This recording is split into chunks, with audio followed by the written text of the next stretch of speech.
Hi, and good afternoon, everyone. We're going to get started now. Okay, we now welcome our guest of honor, Professor Richard Delgado, who is currently the John J. Sparkman Chair of Law and a professor at the University of Alabama Law School. As we saw this morning, Professor Delgado's work has had a profound effect on many students, scholars, and colleagues alike, many of whom are among us here today. Author of over 100 journal articles and 20 books, Professor Delgado's work has been praised or reviewed in The Nation, The New Republic, The New York Times, The Washington Post, and The Wall Street Journal. His books have won 8 National Book Prizes, including 6 Gustavus Myers Awards for Outstanding Book on Human Rights in North America, the American Library Association's Outstanding Academic Book, and a Pulitzer Prize nomination. Professor Delgado's teaching and writing focus on race, the legal profession, and social change. A bright point among Professor Delgado's many accomplishments is the founding of critical race theory with scholars such as Derrick. Together, they saw racism as persistent in American society and sought to eradicate that sentiment through books, articles, and advocacy. Critical race theory targeted the law by exposing racial inequity and perpetuated policies and laws within the United States. Professor Delgado has worked to build a theory of equality not just for the already powerful, but for those who remain marginalized in society. Today, Professor Delgado will be discussing the convergence of interest factors that explain Barack Obama's election to the U.S. presidency. He will also be leaving ample time for discussion and questions related but also unrelated to his presentation. In addition, we also have the pleasure of welcoming Professor Jean Stefancic, professor and Clement Research Affiliate at the University of Alabama Law School. Professor Stefancic's writing focuses on law reform, social change, and legal scholarship, includes over 40 articles and 17 books. Professor Stefancic and Professor Delgado have written together and also co-teach a course on race and the law. Following Professor Delgado's discussion on interest convergence factors in President Obama, he will be joined by his wife and colleague, Professor Stefancic, to discuss their experiences of teaching and writing together. And with that, I would like to introduce Professor Delgado.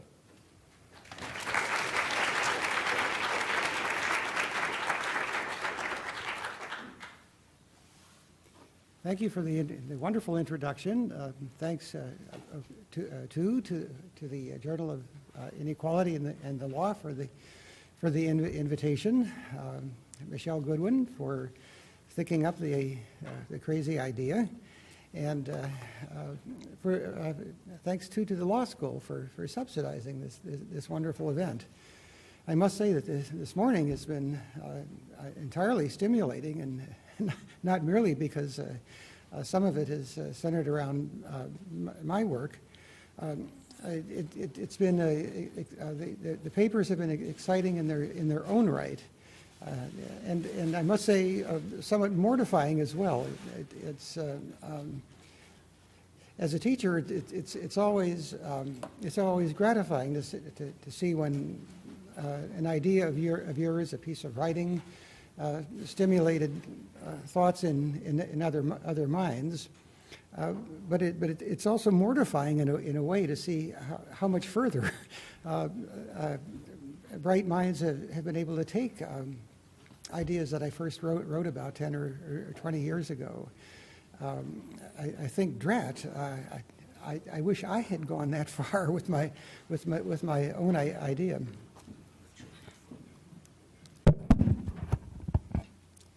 Thanks. Is the volume okay? Can you hear me okay in the back? Thanks. Okay. You sure? Okay. Okay. Well, that's my title, as you can see.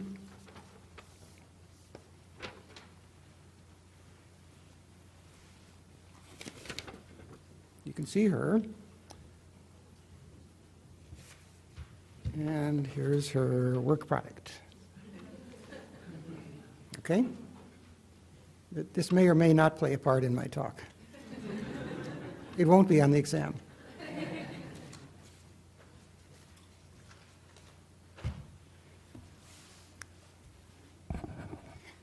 Okay. This talk and essay continue an effort devoted to extending Derrick Bell's intellectual legacy. In a forthcoming article, I identify strands in Bell's scholarship in the period immediately preceding his death. These clues show that Bell was intrigued by law's violence and was approaching a broad synthesis in explaining how and why law sometimes reinforces oppression, with the racial kind just one of many. I identify in that forthcoming article 2 types of violence that were of interest to Bell, originary and ordinary, and discuss the relation to each other and the manner in which law interacts with and encourages each one. Today's talk and the article growing out of it show how Bell, had he lived, might have applied one of his signature ideas, interest convergence, to explain events such as the 1964 Civil Rights Act and Obama's presidency. As you may know, Bell scandalized many of his readers when he posited in Brown versus Board of Education and the interest convergence dilemma that this landmark decision arrived when it did in 1954, not because the Supreme Court underwent a belated spasm of conscience, but because of a temporary alignment of black and white interests. I here explore how that same feature, interest convergence, entered into and explains subsequent events, beginning with the 1964 Civil Rights Act. I show why this landmark law, which effectively pressured the South to desegregate, may have arrived when it did, 10 years after Brown, positing that it too arrived as a result of an alignment of political and domestic interests. I show how those interests first called forth this important Civil Rights Act, then, when they faded from the scene, caused it to fade as well. I then apply interest convergence to understand why Barack Obama won election to the presidency in 2008, the first African American to do so in over 200 years of U.S. history. As you will see, the executive branch got wisdom when it turned colorblind in 2008, because this development was necessary for globalization to advance, for the U.S. to impose environmental limits on the developing world, and for corporate capitalism to advance to the next level. This line of scholarship, then, shows that the 3 branches of government, the judiciary, Congress, and the presidency, produce breakthroughs for minority interests when elite white self-interest requires them, and rarely otherwise. We may like to believe that, in the racial arena at least, we act according to high ideals, but the interest of elite groups plays an equally important background role. I'll begin by reviewing Bell's application of interest convergence to Brown versus Board of Education. If you're very familiar with this, you can do something else for the first 7 minutes of my talk. You can eat your apple or your dessert. I will then apply the same principle, interest convergence, to the 1964 Civil Rights Act. Then in the last part of my talk, I'll discuss factors that enabled Barack Obama's successful campaign for the presidency in 2008. To understand interest convergence at work in our time, it's helpful to understand how the concept first entered legal discourse. In Brown versus Board of Education and the interest convergence dilemma, Derrick Bell accepted a challenge that his colleague Herbert Wechsler had flung down in a classic article. Published a short time after the Brown decision, a few years later, Toward Neutral Principles of Constitutional Law, challenged the civil rights community to identify a principled justification for favoring, as he saw it, as Wechsler saw it, the rights of blacks over those of whites in the landmark opinion. When the Supreme Court prioritized the right of the former group to associate with whites over that of whites, not to associate with them, it provided no justification for this act of favoritism, Wechsler wrote. Why should the right of the one group, blacks, receive priority over that of another, whites? For Bell, the answer was simple but surprising. Courts will uphold black interests when they align with those of white elites and not otherwise. In overruling the long-standing rule of separate but equal, the Supreme Court was merely giving effect to a momentary coincidence of interests that enabled both elite whites and ordinary blacks to gain from a ruling striking down segregation. Bell enumerated several such interests, including international appearances. The United States was then engaged in the early stages of an intense Cold War competition with the forces of international communism for the loyalties of uncommitted third world countries, most of which were black, brown, or Asian. Widely reported atrocities such as lynching, the murder of Emmett Till, or a little later, the beating of peaceful civil rights protesters would cost America dearly in the competition for allies in the developing world. Bell named a number of other interests as well, including avoiding domestic disruption by returning black servicemen and women discontent with their lot in civilian life, and integrating and modernizing the South. Bell's article shocked many of his readers who saw it as a gratuitous slight against a brave Supreme Court that was finally doing the right thing. Some of the criticism eased when legal historian Mary Dudziak documented what Bell had merely posited. Based on a review of archival material and documents gleaned through Freedom of Information Act requests, she showed that Bell's hypothesis had been very largely correct. When the Supreme Court announced the Brown decision, the Department of State had been imploring the U.S. Justice Department to throw its weight behind the NAACP's campaign to end segregation, and for the very reasons Bell posited. Other scholars noted that the end of the civil rights period supplied further confirmation of Bell's hypothesis. When, beginning around 1980, the nation began to tire of clamor on behalf of blacks, white and black interests diverged and retrenchment set in. The Supreme Court accelerated this trend when it struck down metropolitan-wide relief and enacted stringent rules that hampered proof of discrimination. 60 years after Brown, today, the nation's schools are nearly as segregated as they were when the case came down. Once the country gained the ideological victory that the decision represented, school and other forms of desegregation would bring few rewards. The judiciary could relax its vigilance, secure in the knowledge that the world press would not take note of the slow erosion in black well-being that followed. Congress, the State Department, and other official actors would do the same. Part 2, Interest Convergence and the Legislative Branch, the 1964 Civil Rights Act.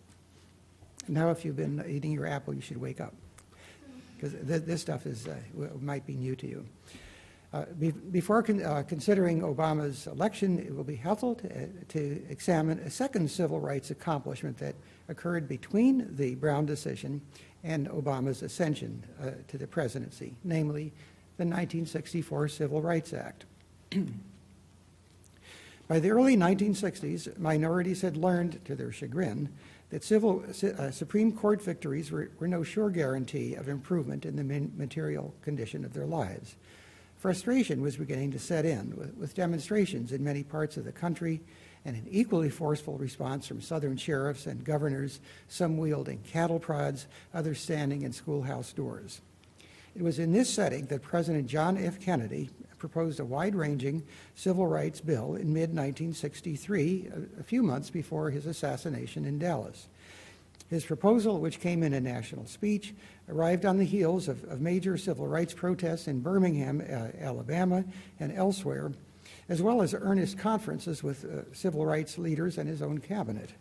For the first time, large numbers of African Americans were threatening the normal functioning of American society.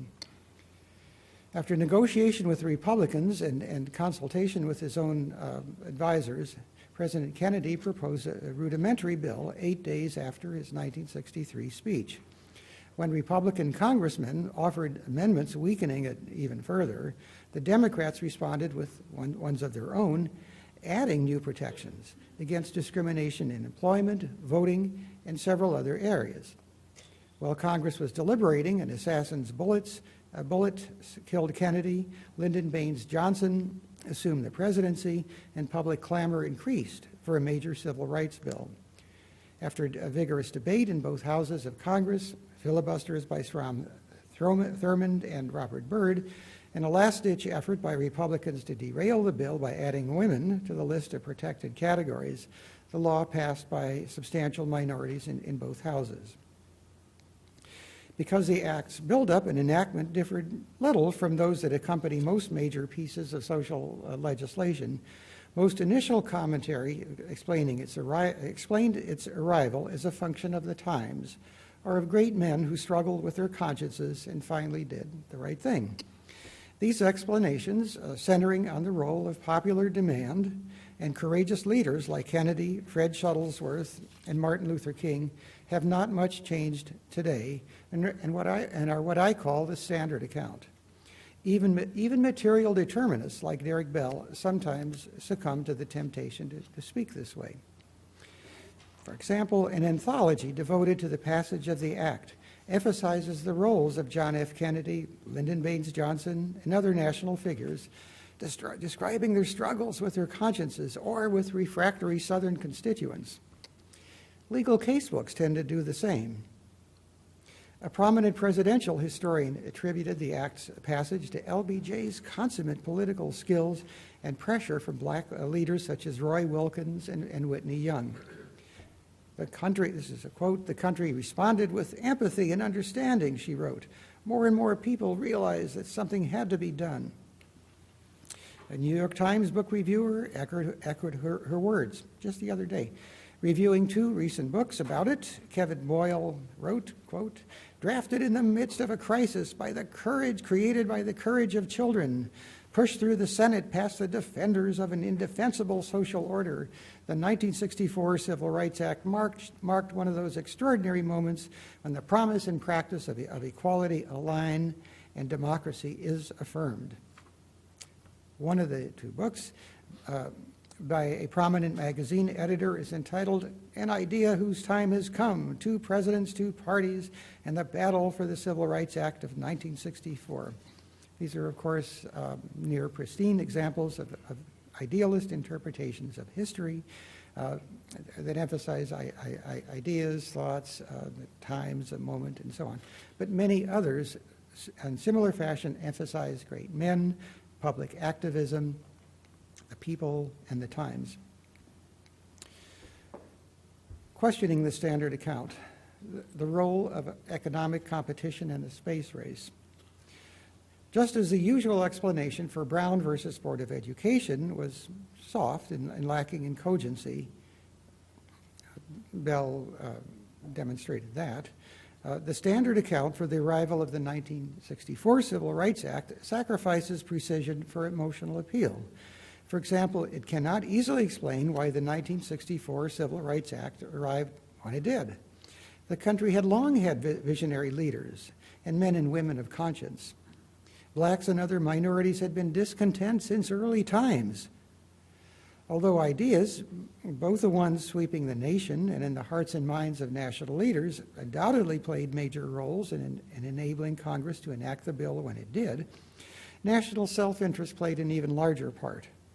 Moreover, it helps explain not merely why the Act arrived when it did, but why it lost force about 25 years later, so that today it provides a scant protection against most forms of discrimination.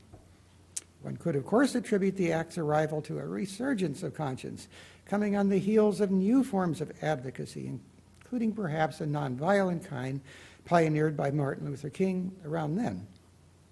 In this view, the Act arrived because the civil rights community was doing what it had been doing for nearly a century, but with more energy and more impressive leaders than ever before.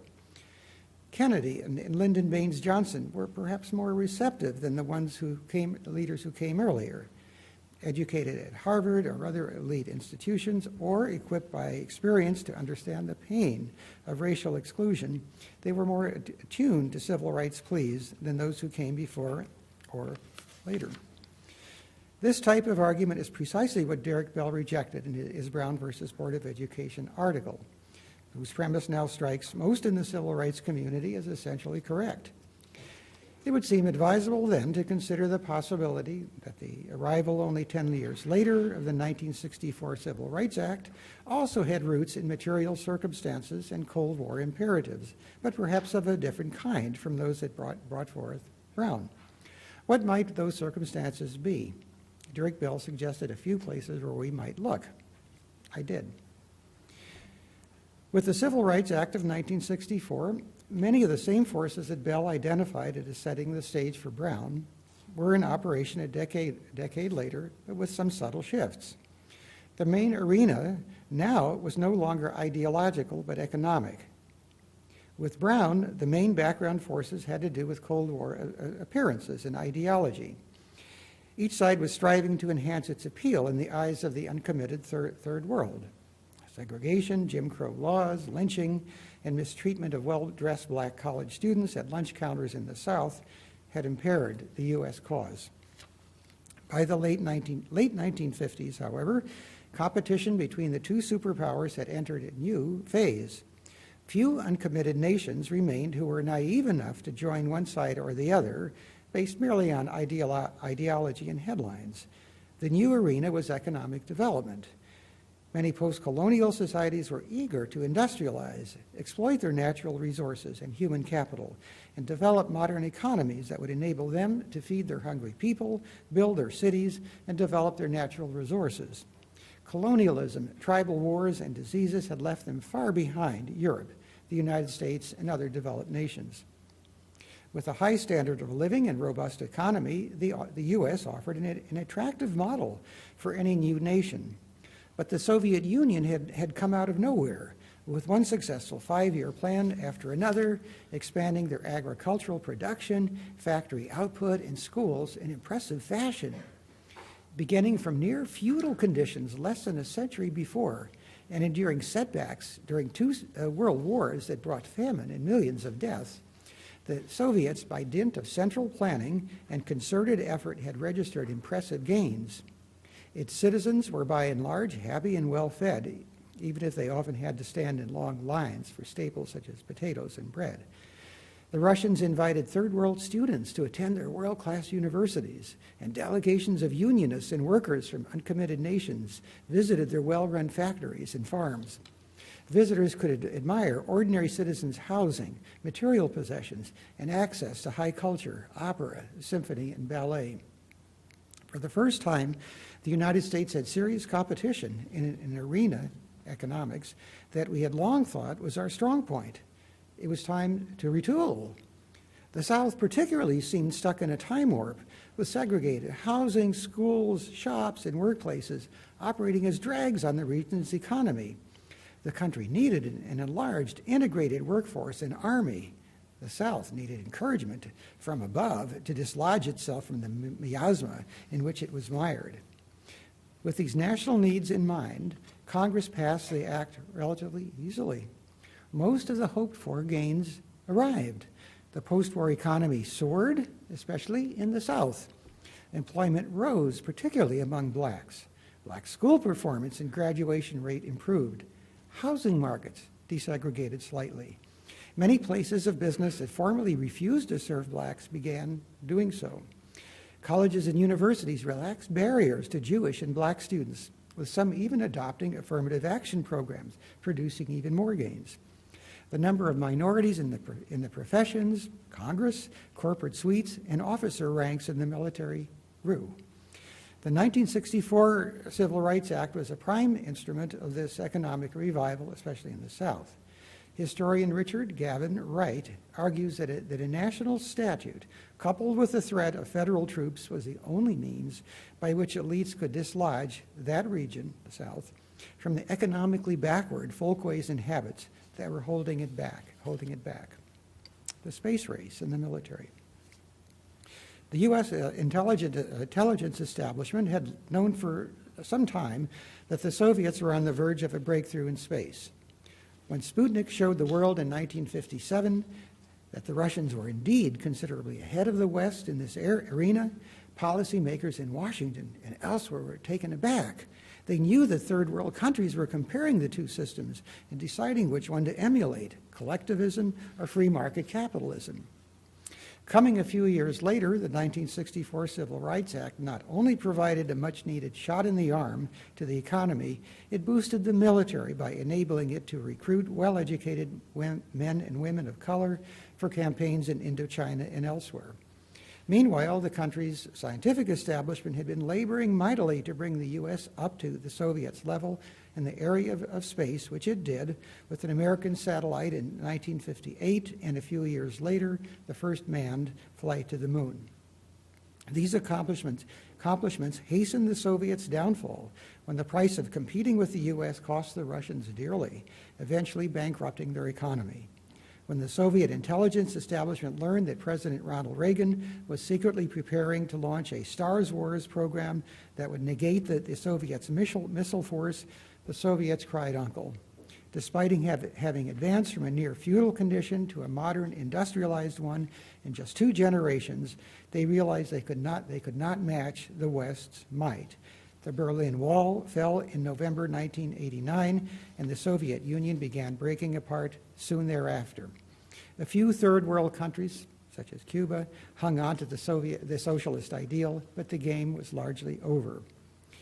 In 1954, the U.S. had gained a remarkable victory in the War of Appearances with Brown versus Board of Education.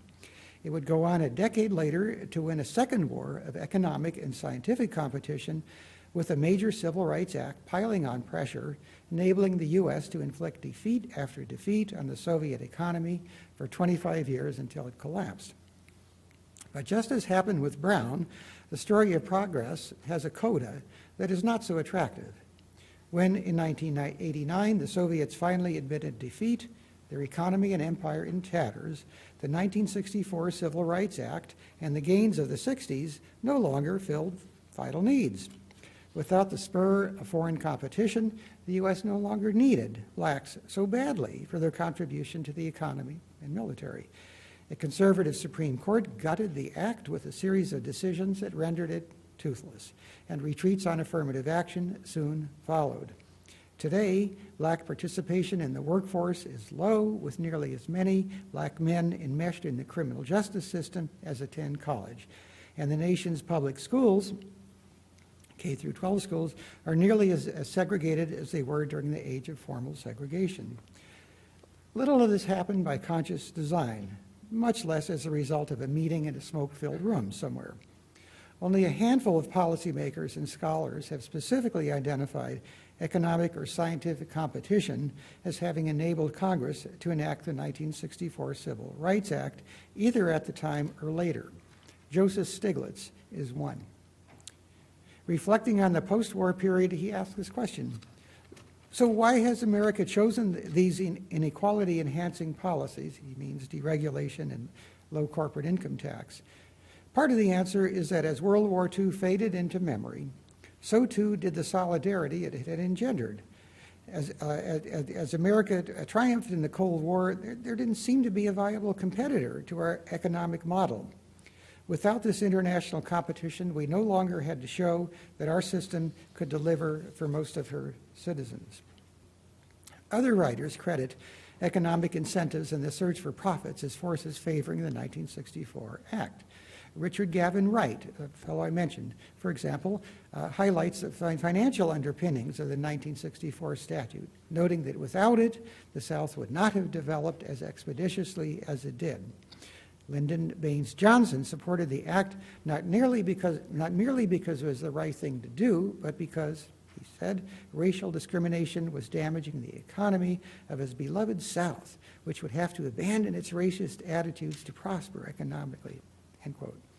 For Wright, the Civil Rights Act not only benefited the South, quote, expanding economic opportunity was an important motivator for it from its early days.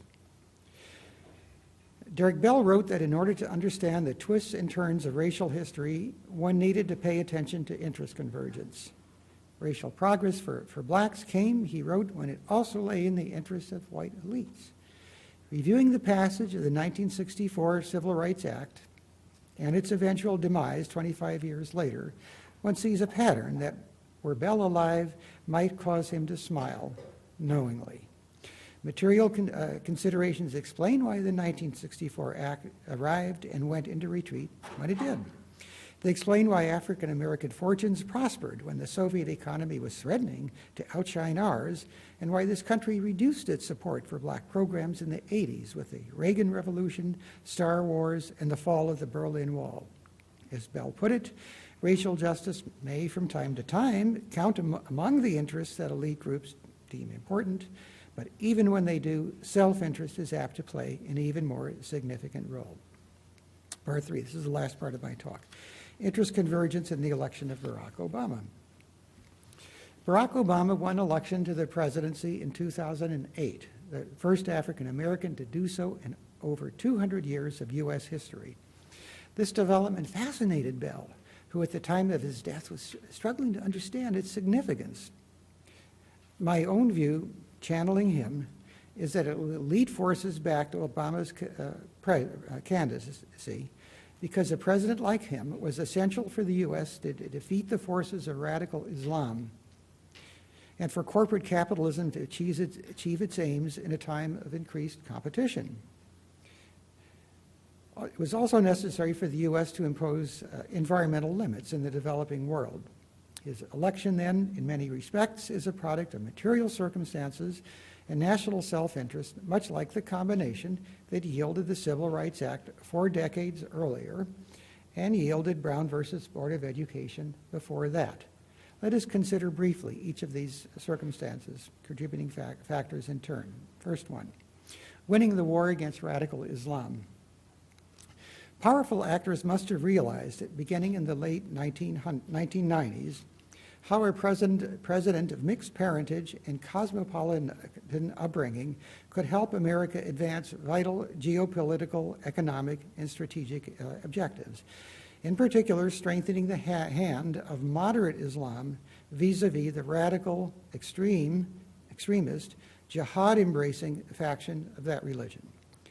With credibility in the eyes of emerging Middle Eastern countries and oil-rich sheiks, a multiracial-looking president could not only enable the tentacles of American businesses and politics to extend into new areas, he could enlist a higher degree of cooperation from African and Asian nations in the campaign against radical Islam, more than one with a European-looking, more than a European-looking president could easily secure.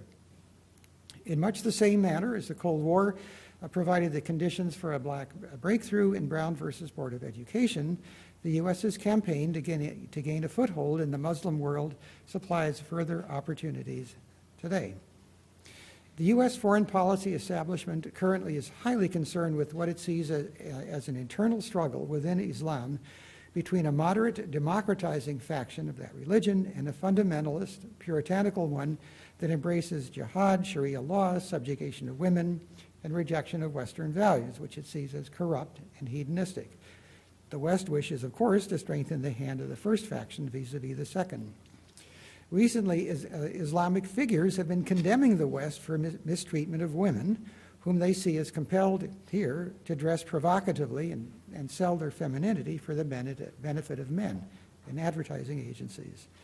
They also charge that it is Americans, not they, who are religiously intolerant, citing recent attacks on Muslims or the Muslim faith in general. They seize upon events such as the shooting of an unarmed black teen in Ferguson, Missouri, that paint the United States in a bad light. All these things have footnotes, by the way. I quote propagandists in that part of the world chapter and verse. You can look them up. These conditions resemble those Bell used to explain interest convergence in his Brown versus Board of Education article. If, as seems likely, interest convergence and international appearances then played large roles in producing advances for blacks, what do those same forces augur for blacks today? As mentioned, the United States enjoys little credibility in the minds of at least some in the Muslim world because of its poor treatment of domestic minorities and women.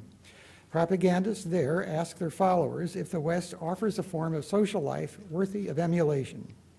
If our daily record includes reductions in women's health services, racial profiling of minority men, voting identification laws seemingly aimed at suppressing the black vote, and widening economic inequality between ordinary people and the super rich, why should Muslims or anybody really, emulate our example. To strengthen moderate forces in worldwide Islam, the United States must itself model moderate, secular, and tolerant government. It cannot deplore fundamentalist Muslim schools, madrasas, that teach female subjugation and a government by theocracy, while it is deporting large numbers of Latin American people, jailing many more, and requiring schools to teach creationism and post religious slogans such as in God we trust on their walls. Nor can one easily condemn strict enforcement of Sharia law while the U.S. judicial system insists on literal interpretation of a 200-year-old document. Original intent. Simple interest convergence, then, urges that the West moderate some of its harsher internal practices. A president like Obama could suggest that we're well on our way toward accomplishing that while avoiding some of the hard work of actually doing so. As a developed country with a high standard of living, the U.S. desires to promote environmental measures worldwide.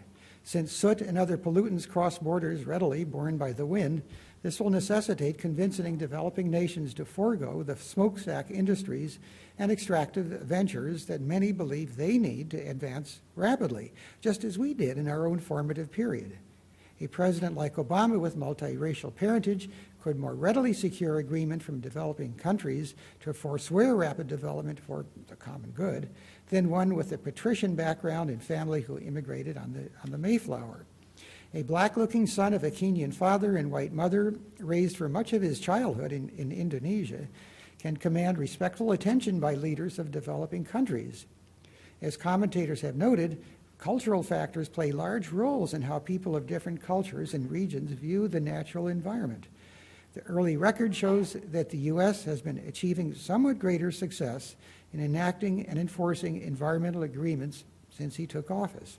It seems likely that far-sighted and influential measures in the environmental movement foresaw this benefit and supported him for that region. Paving the way for globalization and profits. In addition, a president of mixed race and cosmopolitan upbringing could help America advance its economic objectives both domestically and overseas. Globalizing capitalists believe that the world is flat. The capital, communications, and technology flow, or should be able to flow, everywhere without restriction. From one perspective, Obama's election appears to be a case of an appealing and talented black candidate overcoming America's racist past, a wholly welcome event, hooray, while helping its heads of industry gain entree to foreign markets, hooray to that too. But from another, it looks like powerful interest groups advancing their version of the country's self-interest. Consider a few ways that this prospect might have appealed to well-heeled donors and corporate backers, who might easily have reasoned that such a president would be well-positioned to reduce his party's commitment to social causes, especially those of inner-city blacks, and instead champion those of the country's financial elite. Such a candidate could easily win campaign support from both camps, racial minorities and their supporters, and white power brokers. After winning election, he could let off lightly the corporate executives who caused the country's economy to crash while reaping huge bonuses. His regime could institute few far-reaching rules limiting corporate self-dealing so that financial executives could go on much as before. The military intelligence complex would breathe a sigh of relief too, because the regime would go lightly on torturers and writers of memoranda justifying waterboarding and secret rendition. His cabinet would look very much like those that came before, with names, faces, and attitudes that were reassuringly familiar. His presidency would validate the Supreme Court's hope in Grutter versus Bollinger that a multiracial workforce would strengthen corporate power and the military. Such a president could represent his program as a success story, the endpoint of a historic struggle against racism. His failure to embrace social programs for minorities and the poor could be cast in virtuous, colorblind terms and those of national unity. An interest convergence, this is my conclusion, an interest convergence explanation for the first black presidency offers many advantages over the standard view. This latter view provides, in the right-wing version, that Obama arrived because the country has now become colorblind. The left-wing version holds that he arrived because he was a brilliant and charismatic figure and that many brave people before him prepared the way by forcing the country to come to terms with its own long-standing racism. And of course, we all loved him and admired him so much. Neither of these views is up to the task of explanation. The many racial incidents and death threats aimed at Obama, not to mention security lapses since he took office, show that the country is far from colorblind. And the country has long had highly intelligent black figures and a vibrant civil rights community. That combination is not unique to today. An interest convergence explanation offers a satisfying account for why a multiracial, black-looking president like Obama, with a cosmopolitan outlook and upbringing, would have greatly appealed to elite groups. If one wants to understand why racial events like the 1964 Civil Rights Act or the Obama presidency happened, and if one wants to know when their influence is apt to wane, one is advised to consider what is going on in the broader world, and in particular, what lies in the interest of elite figures. Derrick Bell showed us as much with his analysis of the judiciary. We would do well to apply his teaching to the other branches of government as well. Thank you.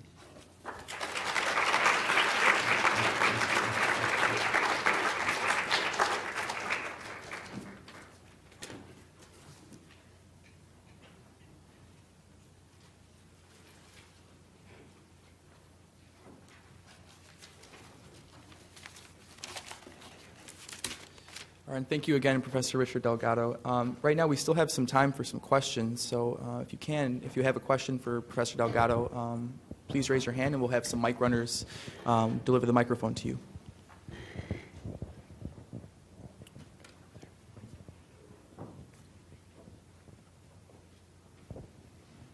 Richard, as always, your words are absolutely profound, and your ability to put so many different strands together is unique and creative. I do want to address a couple of things. One is that I think Derrick Bell is often not taken to task adequately enough, and Mary Dudziak does not, with his concept that interest convergence comes along at times of war. In fact, his example of Brown came at a time of peace, a cold peace, not a cold war. And if we look at the development of civil rights during Reconstruction, that seems very principled. And as The Strange Career of Jim Crow showed, in fact, there was a lot of integration in the South up until 1888. And that seems principled. And in fact, Johnson's background, going back to Texas during the New Deal, when he worked for Latino students to have a place, seems principled. So I completely agree with you. There is a lot of elitism and trying to get an interest, but I also think it's important to emphasize the real principle involved, which I think the interest convergence model somewhat takes off. And if I may, just one last point, and that is that I do think that I enjoyed your depiction of the Soviet Union, but on the other hand, the 5-year plans were failures, and they worked on the backs of the Gulag system and the multiple deaths in the millions of people who were forced by the whims of Stalin to finish plans unnecessarily in very poor fashion that later crumbled and often were not used. So I would like you, if you wouldn't mind, to take a look at that history as well. Sure. Well, to answer your second question first, most impartial economists view the 5-year plans as successful in economic terms. In other words, they accomplished what the Soviets wanted, greater factory production, more agriculture, more schools, more clinics, and so on. They were certainly accompanied by atrocities in gulags and forced relocations of labor and a certain amount of sheer stupidity, bureaucratic stupidity. But It's hard to think of another country that advanced from that far back to the condition that they attained around 1950, 55, or 60. Another country that equaled that progress. I don't say that it was wonderful, and I certainly wouldn't have enjoyed living there during that time. I'm sure. My point is only that kind of progress must have been attractive, and indeed was attractive to certain uncommitted countries in the undeveloped third world. Countries that sent their delegates there to see what was up, and adopted 5-year, 10-year crash programs in this industry and another. A few advanced rapidly using the economic model. So I certainly agree with you that it was not any sort of ideal republic in Plato's sense or any other. But in terms of the economic rivalry that went on between the West and the Soviets in the world, it was at least a plausible competitor, one that meant we had to step up our game in a number of ways. And among those ways was relief of oppression for blacks, especially in the South. I'm terribly sorry. What was your first question? What is the bigger thing? I'm sorry. What you think, with that the interest convergence model appears to focus on elitism when really there's a lot of principle involved. I mean, elitism as well. I absolutely agree. Thanks for reminding me. It's a sure sign of aging when you hear a multi-part question from the audience and answer the last one, and then have to rack your brain for the one that came earlier. Even Bell conceded, and I certainly do, that from time to time, fairness, principle, doing the right thing for blacks and Latinos counts, at least a little, as one of the interests that prompt policymakers and other elites who run things to act in their favor. I mean, but it's not there near the top. I don't think, and he didn't think so either. You mentioned Latinos and how they've prospered from time to time under various leaders. I'm not sure which one you mentioned, but I certainly can concede that. Gene and I are Latcrit scholars who follow the fortunes of that group closely. And one of the few breakthroughs in Supreme Court jurisprudence for Latinos is Hernandez versus Texas.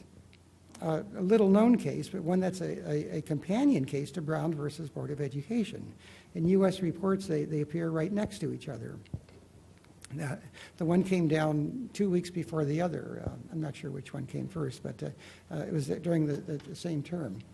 In Hernandez versus Texas, not to be confused with Hernandez versus New York, a very recent case having to do with translators. In the Texas version, it turned out that a certain county in rural Texas had never been seating people of Mexican origin on juries, either grand juries or petite juries, and hadn't had a single one for 60 years. They went through the charade of believing that Mexican Americans were white. And so when Hernandez, thank you, when Hernandez was convicted by a jury of 12 men and women true, all of them with last names like Jones and Jackson, not a single Latino there on his jury. When he complained of that, the local response was that Latinos are white, and he, a Latino, was convicted by a jury of 12 white folks. So what's his complaint? The Supreme Court, to its credit, didn't buy it. They didn't buy it because they heard or read evidence in the record of tremendous segregation and discrimination and hatred directed against Mexicans in that county, well, in the whole state of Texas. They reason that the local attitudes from time to time will pick new social groups out, racialize them, and discriminate against them. And the Supreme Court, to its credit, held that was the case for Latinos, Mexicans in Texas, so that the 14th Amendment protects them just as it does blacks and whites. In other words, there's more than the black-white binary. That might seem a cause for celebration, as it indeed is. But I wondered whether it happened from the sort of the goodness of the Supreme Court's heart.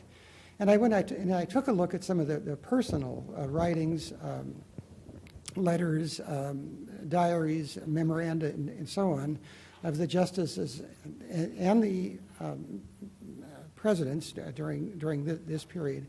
And I found a tremendous concern right then with advancing communism among Latinos.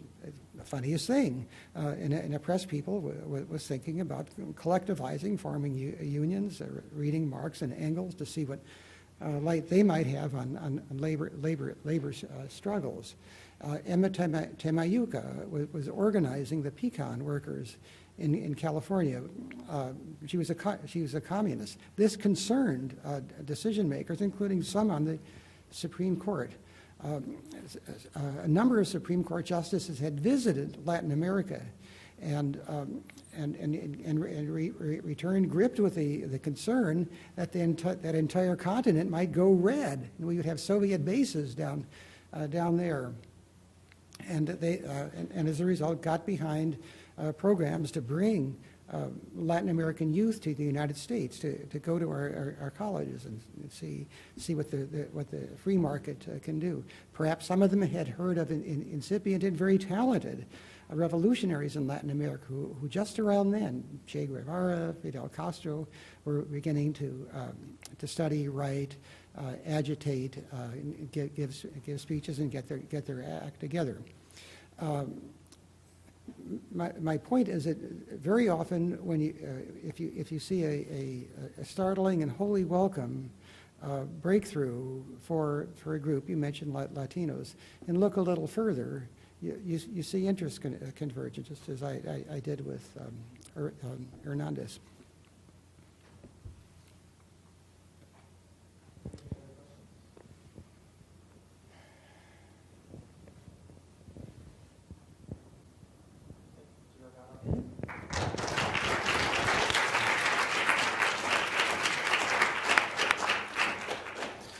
Okay, and at this point, we're going to be also be joined by Professor Jean Stefancic as well as the faculty supervisor of our journal, Professor June Carbone.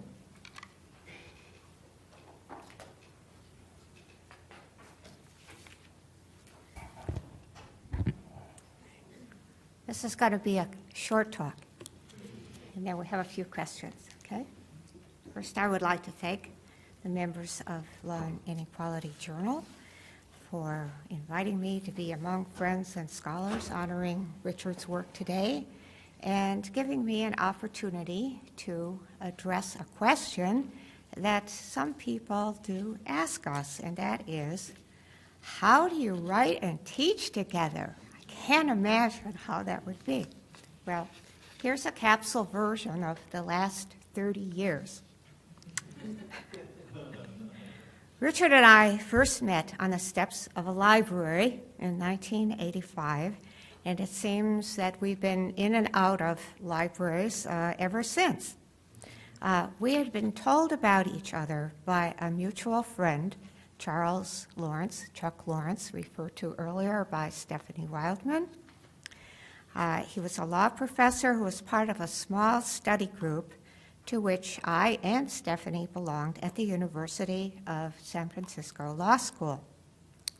Through Chuck, I learned of the bombshell importance of Richard's Imperial Scholar article.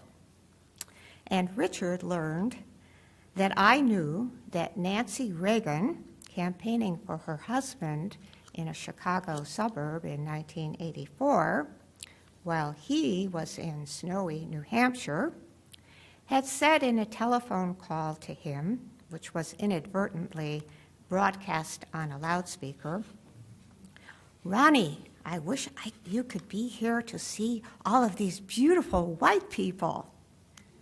He, of course, was looking at the snow.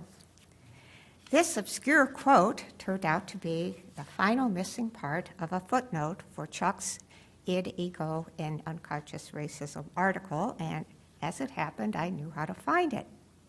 Word of my discovery reached Richard, who developed an exaggerated notion of my abilities as a legal researcher, and on this grew a tale. So the upshot of it was two minds going in the same direction with a lot to talk about. And talk we did. Though we never lived in the same city until I joined him 8 years later, we produced 7 articles during that period. Our first was called Why Do We Tell the Same Stories? It combined Richard's searching mind and my research skills to examine the power of indexing services to channel legal thought. Years before computerization made research easier and quicker, scholars depended on the West headnote system, the index to legal periodicals, and Library of Congress subject headings in some cases, to bring related material to light. An arduous task indeed, and one that often missed relevant material because often no index heading would be of any help in finding what you needed to develop a new concept entering legal discourse. Intersectionality is a good example, much less one that you wanted to develop ex nihilo, like critical race theory. This led you instead along the usual tracks going round and round and made hitting on a new legal idea even harder, if that were possible. We got that first article into Stanford Law Review to our great surprise, and so, figuring we were on a roll, we kept an eye out for other possibilities for co-authored work that would draw on our separate abilities and interests. Our next co-authored piece grew out of a course that I took in literary biography for a master's degree in creative writing. When I sent Richard my paper on lawyer-poet Archibald MacLeish and his relationship with the master poet Ezra Pound, Richard wrote back to me and said, "We can make a law review article out of this." And so we did. And later, a book about law's troubles and laments of creative people like MacLeish who go into law because they're not sure what else to do. Maybe you know people like that. Anyway, it's an interesting story that later took us to some really exotic libraries in the United States and Italy to find the letters and personal correspondence of two interesting people, the upright, highbrow lawyer Archibald MacLeish and a zany, womanizing, scandal-rousing poet Ezra Pound. And there were even zanier correspondence that went with it, which was utterly unknown to anyone for nearly 30 years before we looked into it. Occasionally, we would see each other at some large conference or other and have coffee, talk about trends in legal scholarship, gossip about people we knew in common and life in general. Legal storytelling, critical race theory movement, the controversy over hate speech regulation generated more ideas for articles, resulting in norms and narratives, how judges commit serious moral error, images of the outsider in American law and culture, and pornography and harm to women. We would bat ideas around, jot down some notes, and return to our respective cities. Richard would then draft a piece somewhat like an architect and send it to me through the U.S. Postal Service. This was before the days of email and inexpensive faxes. I would see the structure of the article and the pieces of it that I could write, and I'd send it back to him. At other times, he would just think of the idea and send me an outline or partial draft. We would start writing, and we would cross-edit each other's pieces, and eventually we would come out with a finished article and put it on the market like a new, well-made house. We had many satisfied buyers over the years and started to become known as co-authors during a time when co-authorship was deemed somewhat dubious because how could any reader determine who wrote what? This was a problem for untenured professors. Fortunately, neither of us faced that predicament. And now, so many years later, it's quite common and taken for granted, in fact, that two minds can produce a pretty good article. And so it went, until the time came for us to think about living together in the same city. So I wrote a poem for Richard called, "Would We Stop Writing If?" which I'm not going to read to you. So he said, sure we would. So I joined him in Colorado in 1993, where he was then teaching and became a senior research associate at the law school. Then we married ourselves to each other and our work, and during those 10 years at Colorado, with the support and encouragement of Dean Jean Nickel, we produced a number of books. Some were widely read and widely used anthologies and readers of critical work in race and whiteness studies and Latino studies. These I sometimes refer to as the products of Santa's workshop, for we had an army of research assistants, 6 one summer, working like elves to give us the raw data to polish and hone to meet various publishers' deadlines. We wrote our own books on law reform, hate speech, think tanks, and an introduction to critical race theory. During this time, in 1995, Nico Fund, then director of NYU Press, proposed that we initiate a book series on critical thought.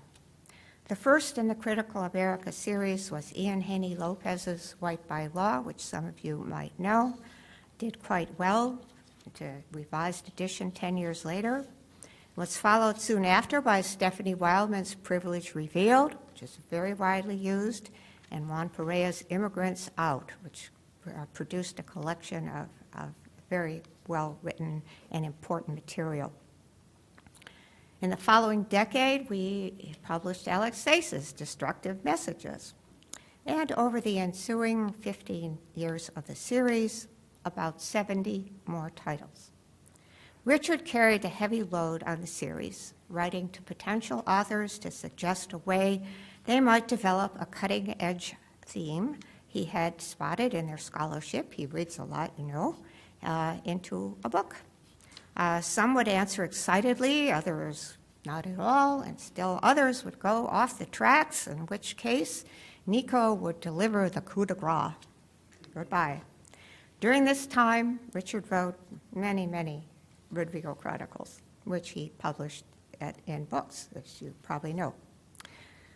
Then we went on to case books. We published Race and Races, Cases and Materials for a Diverse America in 1998 with Juan Perea, Stephanie Wildman, Angela Harris. After that, I was thoroughly immersed in critical race scholarship. And when we moved to the University of Pittsburgh Law School in 2003, Dean David Herring encouraged us to co-teach a course that Richard had already started teaching at Colorado Law School. It's called U.S. Races and the Justice System, using the Race and Races casebook. And we've taught it every year since, now in our 12th year at 3 different law schools. It was a completely new experience for us, especially for me, since I had not taught anything legal at all until then. Some might think co-teaching lessens the burden of course preparation since 2 people are engaged in one endeavor. But a little like co-authoring, co-teaching, at least the way we do it, requires the extra work of consulting with each other about adding updated material, revising those course notes every year, practicing our delivery, and debriefing after class about what worked and what didn't, and then revising the notes for the next time. I explained to a musician friend that's somewhat like playing a duet, or perhaps a better analogy would be jazz improvisation, because you have to be tuned in to what your co-teacher is going to say, or in some cases likely to say. Then, if you get off track, you have to develop the intuitive ability to get back on together gracefully. This doesn't always happen, I'll tell you that. So, judging from past evaluations, students do seem to enjoy it. Perhaps it keeps them more awake after lunch if we have a class at 2 o'clock to have, or 1 o'clock, to have two people entertain them and try hard not to step on each other's toes. But more seriously, as some have mentioned, they appreciate having 2 points of view, that of a white woman and that of a man of color, on some potentially very volatile material concerning race. As you can imagine, this is a lot of hard work. So why do we continue when all of our friends are either retiring or starting to think about it? One reason is it's fun. We really do love it, scholarship and teaching. But we have this ineffable feeling that two people teaching and writing together can project and incorporate a kind of double consciousness, say what W.E.B. Du Bois was talking about, the habit of seeing everything 2 ways at once at the same time.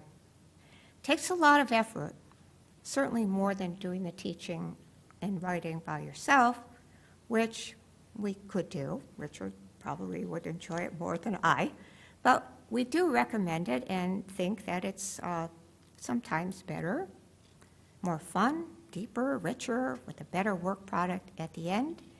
And especially when we see the light bulb go on in class, we know that it's worth every minute for, in the case of teaching, but I would add in the case of co-authoring casebooks, maybe not every minute, Juan and Stephanie, right?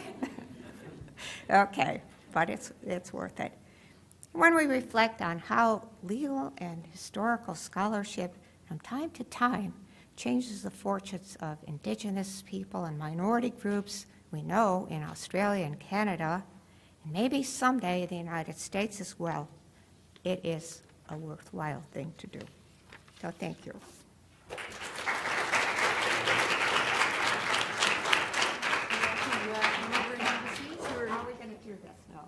Come over and have a seat over here. Okay.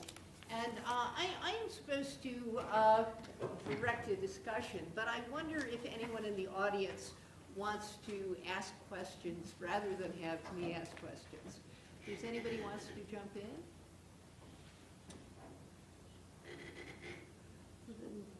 Let me, oh, do we have some? Go ahead.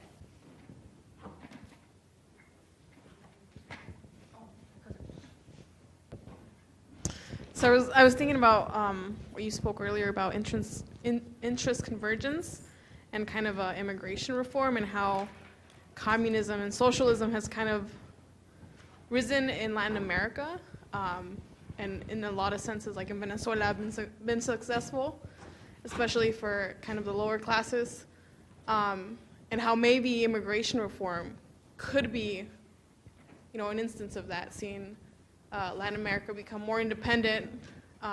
Obviously, lately, because of a lot of the crime and violence, maybe not as much. But maybe that's a consequence of that. I mean, immigration reform hasn't happened, but maybe it could be a consequence of that. Who wants to speak? Jean, do you want to? I'm not sure. I'm sorry. I got distracted with this microphone. Could you rephrase that just briefly?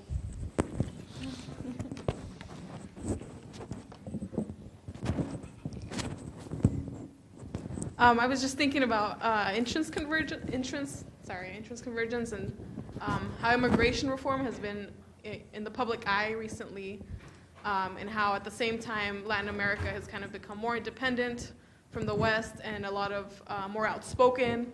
A lot of the more socialist regimes have rejected, Western values in America and values in our politics, et cetera, and I kind of wonder if maybe immigration reform or maybe the, that has become more of an interest because of that, as a, response to kind of Latin America being independent. One obvious way that interest convergence enters into the debate about immigration is simply that the two parties, the Republicans and the Democrats, are so nearly evenly divided that the domestic Latino population, which is now 17%, the way they vote, or if they vote at all, could easily tilt the balance in any national election. So, if you're looking for a reason why the Democrats at least are apt to seek greater influence on Latino, and the Republicans for that matter, well, there you are. What about in terms of socialist movements and leaders in Latin America? Jean, how do you think that factors into the domestic debate about immigration? Is that as powerful a factor in favor of lightening the current heavy-handed attitude toward the border and immigration? No, I don't see it that way. I see a young, growing population of Latino people that eventually will achieve the same educational level that many white people have. The birth rate of Latinos is pretty high. I think the average age is maybe 27, 28. And I think that in time, politicians are starting to realize, as Richard said, this is going to be a big group. And the politicians will have to take that into account. And you can see the shifting strategies, say, that Republicans and Democrats, too, have toward Latinos. I think it's inevitable because white people know that they are going to be in a minority in this country. We see this when we teach our classes. We see how students in Alabama understand that times are changing. The South is an interesting region to see what's going on in the country because people do think of it as sort of a black-white binary state, but people there are very conscious that times are changing and maybe more conscious about racial dynamics in the South than they are in other places. And I think that we will see a tipping point where we realize that Latino people are part of our polity. I don't know that that's going to affect immigration reform immediately. It's interesting that the slogan that Obama used in his campaign, "Se se pueda," did I get that right, Richard? "Si se pueda." If we can't, yes, we can. Has been so corrupted in that he has deported so many more people than any other president. And you wonder what that's all about in interest convergence. That we can't figure. So there's something there that is working that's invisible, at least to me. And can I interject for a minute and just ask you, when you teach together on issues like immigration that are so divisive in the general population, do you feel the way you interact brings out more from your students? Or do you present a united front? Oh, I think that there will be times when I sense in the class that the white students are maybe not buying it all. And I will acknowledge, if we haven't already done so, that there is another way to look at it. And we emphasize that in this class, that we are not an advocacy class, but we're talking about nation building. When we're talking about the history of racial groups in the United States, their fortunes, and more often not their tribulations, we're talking about how this nation formed itself. And so I think that we are always conscious of showing that, say, in the South, for instance, we are very aware that some of our students come from what you'd call a poor white background. Not all these students come from families who own plantations. And so we are aware that the poor whites have had a difficult time in the South as well. Just like you think about, here, I'm sorry, we're going to take up so much time here if we go on and teach this whole course. But in California, during Chinese exclusion, the working man's party is always painted as, you know, bad guys, because they were. They treated the Chinese horribly. They made life miserable for them. But in a way, they were like the poor whites in the South. And we bring out these comparisons in our class, and we acknowledge that each group has had its difficulties. And then people in power pit these groups against each other. So what else do we could go on and on. Where are we on time?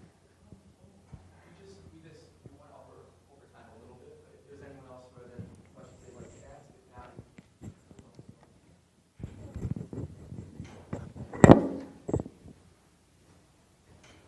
First, I'd really like to thank both you, Richard, and Jean for your wonderful comments and for being here. It really means so much that you are here on the 40th anniversary of your entrance into law teaching. It's really quite amazing, so I want to applaud that.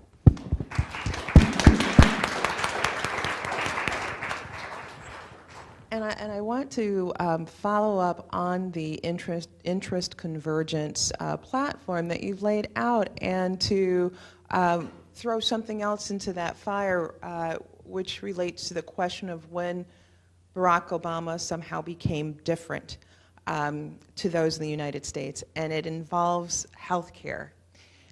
And it's a pivotal moment, which is that the moment, Barack Obama came into office in part on a healthcare platform, and it had been in the media prior to that, nothing to do with Barack, about the bankruptcies being so related to medical bills. This was Elizabeth Warren's writing and so forth. And it's very interesting that I felt as if the country was in a bit of a hush for, I don't know, maybe pins and needles for Barack's first year or so.